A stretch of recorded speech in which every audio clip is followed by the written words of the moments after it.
Bu so'z qisqa, lekin ma'nosi juda chuqur. Ota baland ovozda farzandini sevaman demaydigan, ammo tun umrini farzandi uchun baxsh etadigan inson. Ota ko'p gapirmaydi. Uning sevgisi so'zlarda emas, mehnatda. Ertalab hammadan oldin uyg'onib, kech hammadan keyin uxlaydigan inson ota.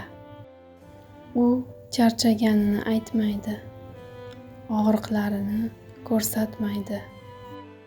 Chunki u biladi, agar u yiqilsa, oilasi ham yiqiladi. Ota bu sukutdagi fidoyilik. Ba'zan biz uning jimligini sovuqlik deymiz. Aslida esa u jim turib bizning kelajagimizni o'ylayotgan bo'ladi. U o'z orzularidan kechib farzandining orzusini tanlaydi. Bola yiqilsa, ona bag'riga bosadi.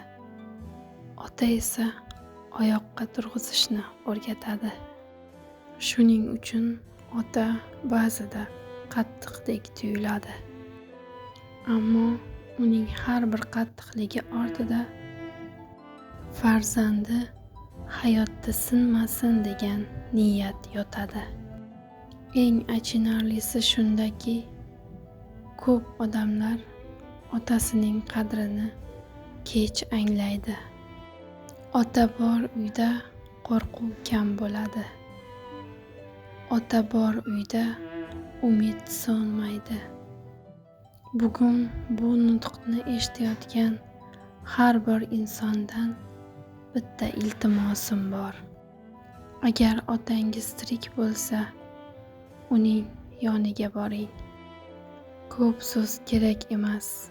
Birgina rahmat ota kifoya. Chunki ota tirik paytida qadrlanishi kerak bo'lgan eng katta ne'mat. Alloh barcha otalarni sog'-omon, farzandlari uchun soyadek asrasin.